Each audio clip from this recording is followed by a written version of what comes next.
Hi, this is Misha, and I just wanted to show you a rifle we've built here. This is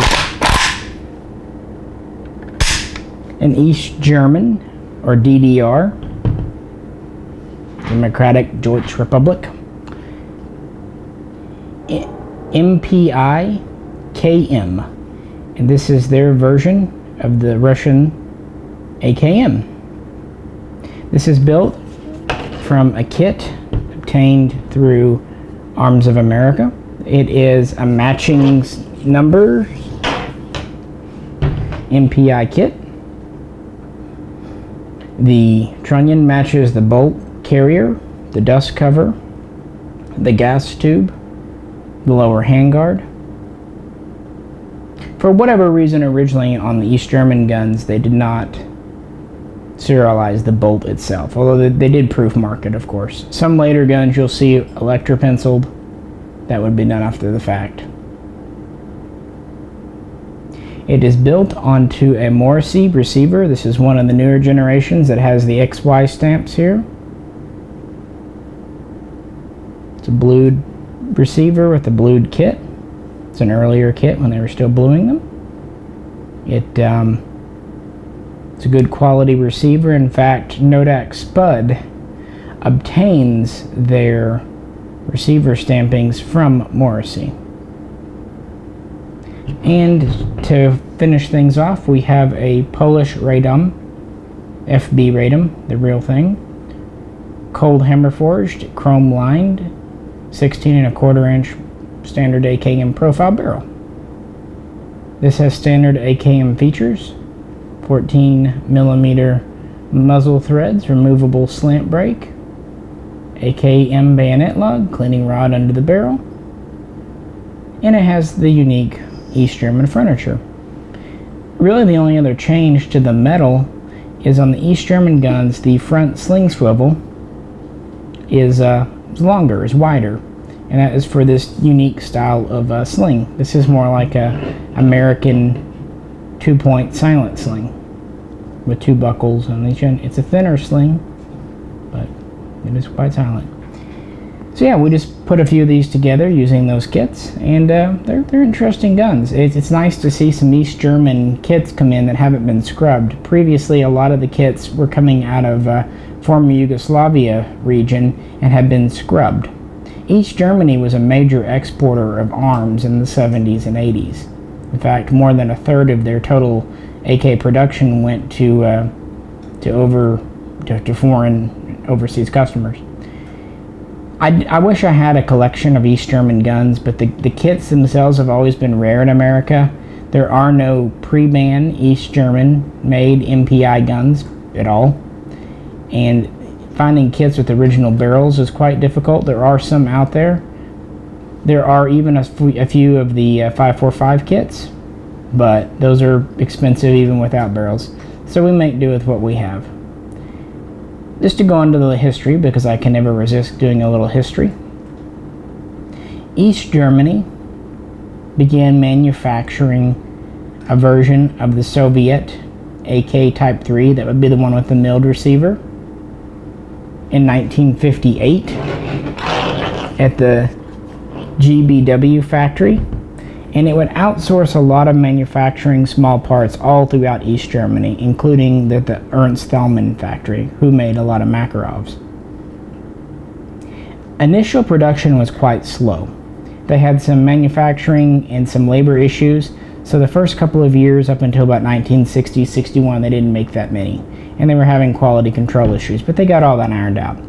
The MPI-K, MPI-K as it was known, Mashstein pistol something Kalashnikov, was very close to the Russian AK Type 3, except it had full wood furniture, of course, except it had no cleaning rod under the barrel and no cleaning compartment in the buttstock. Instead, the East German soldier carried his cleaning gear in a pouch on his belt.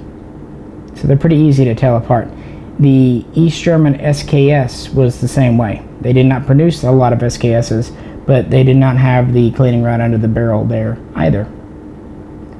So they would start to manufacture the MPI-K in large numbers in the early to mid-60s. And in 1966, they would switch over to AKM production, this rifle here. This one is a 1972 dated kit, but from about 66 until about 72, they didn't change a whole lot. They would keep on using a blued finish, but otherwise they would adopt AKM features. And as I said, they called these the MPI-KM. Originally, these would have all wood furniture, but soon they would transition over to all plastic furniture, and this is true plastic. It's pretty shiny and relatively soft and flexible. Pebble grain stock, it's hollow. It still doesn't have a cleaning compartment in the stock, but now we do have a cleaning rod under the barrel. We have this polymer grip, polymer upper handguard, or I should keep saying polymer, I apologize. It really is plastic. Initially, the lower handguard was also brown plastic, but the barrel heat was quickly melting these, so the ones that were in service, they fitted with a beechwood lower handguard, and ones made after that point would have beechwood lower handguards. So pretty much all the East German guns in service would have the beechwood lower. Kind of a throwback to the earlier pattern.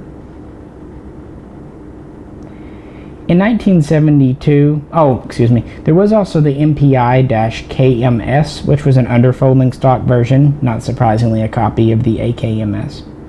In 1972, they would introduce the MPI-KMS-72, or just MPI-72. It would be an updated version. It would have some features. For example, it would have the AKM muzzle brake. Earlier guns would have the nut. They would go from a blued finish to a paint over phosphate finish. They would finally do away with this wooden lower handguard, replacing it with a fiberglass, often called bakelite handguard. It has a slab side, and where the palm would be, it has vertical serrations for grasping grooves. They would still leave the plastic upper gas tube cover and the pistol grip. And most of the 72 guns would have a new pattern of right side folding buttstock. Now, a lot of you probably know this stock. It's the single strut one that you find on Tantals. You also see it on a lot of Romanian guns. Well, it started in East Germany. The idea was it used the same rear trunnion as the fixed stock, so it was very easy to switch your rifle from fixed to folding. It would appear on the M72. It would also be exported to Egypt, who in the beginning would use East German side folders and later would make its own even further simplified version with more stamped parts, which is kind of that weird fire poker fin shaped gun. Stock. So that was the standard production gun throughout the 70s. And they would start to export these in large numbers after they had satisfied the needs of the DDR's own military. In 1981, East Germany negotiated with Soviet Russia to manufacture the AK-74. And one of the terms of the agreement was that East Germany would not commercially market the AK-74 because Soviet Russia saw how successful East German MPIs were on the international arms market. And Soviet Russia felt that they were losing out to East German guns because the East German guns had a reputation of high degree fit and finish quality. The only thing that was kind of weird was the plastic furniture, but that was easily swapped out by the end user with other AKM furniture if they wanted to. So when they went to make the MPI, and it was usually a side folder, MPIS-M74, they only made it for their own use. They would begin production in 1983, carrying through about 1990. It was in 545. It had a lot of the same refinements as the M72, including the wire folding stock.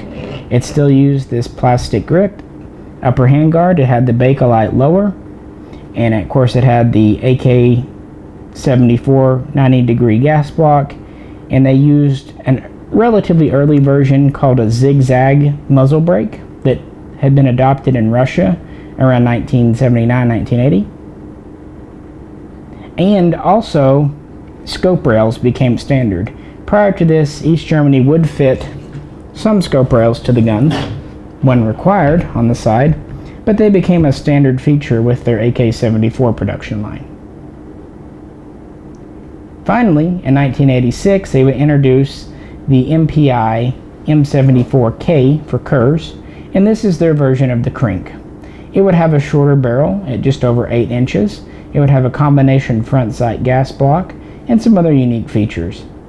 We'll throw up a picture. These are very cool and very, very rare in the USA.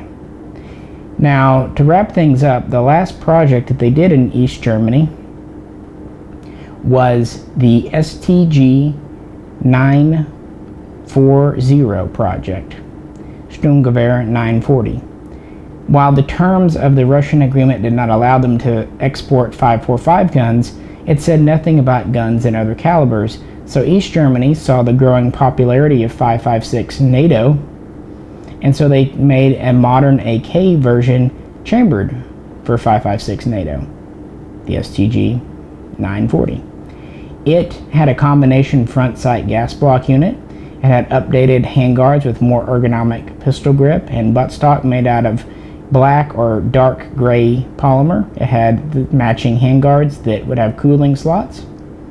They would plan several versions, a full-length version, a full-length side-folding version, and of course a shorter carbine version.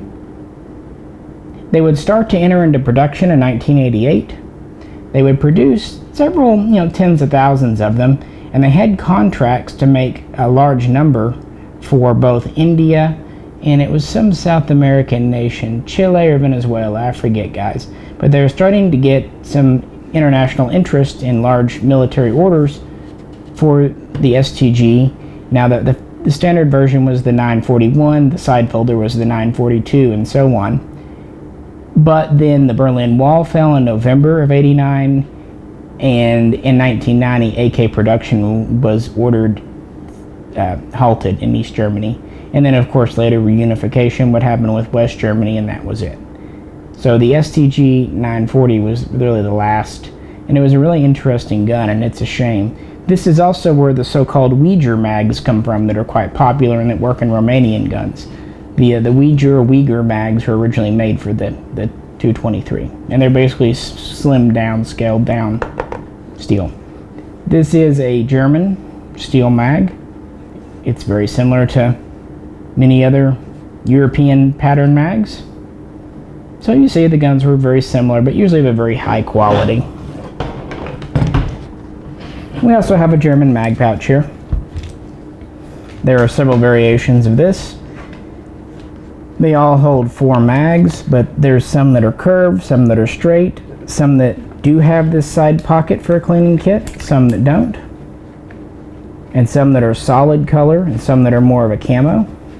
This is kind of a rollout cleaning kit. Has a neat little rollout pouch for you to take your gun apart with. A little tobacco tin, as it's called. See? Quite a large cleaning kit. This is why they did not have a storage compartment in the buttstock. Each German guns are incredibly interesting, and really the only way to get one is to do your own kit build. And for a long time, the most available kits were those scrubbed kits that Apex and others had. There were some really early kits that came in that weren't scrubbed, but for the last several years, it's just been the scrubbed ones. But yeah, Arms of America has found some that weren't, and we bought a few just to build up and see how they did, and it's really neat. I do have an older MPI-KM built by my friend at Honey Creek Industries, but it was one of the scrubbed kits, unfortunately. So while it's in probably better shape, the wear on this one is very honest wear. And one of the neat things about the East German guns is to get all their proof markings, and I think the worn, honest blued finish on this is pretty interesting, because the wear that's here is not bad or rust, it's just from military service. Just thought we'd share and talk briefly about the East German AK's history. If you have any questions or want to share pictures of your own MPI build, that would be great, because again, they're just a rare gun to find in the US in any form. If you have any questions, also post them. If you like the video, please click. If you haven't already subscribed, we'd appreciate it if you do that as well. As always, this is Misha, and we'll catch you next time.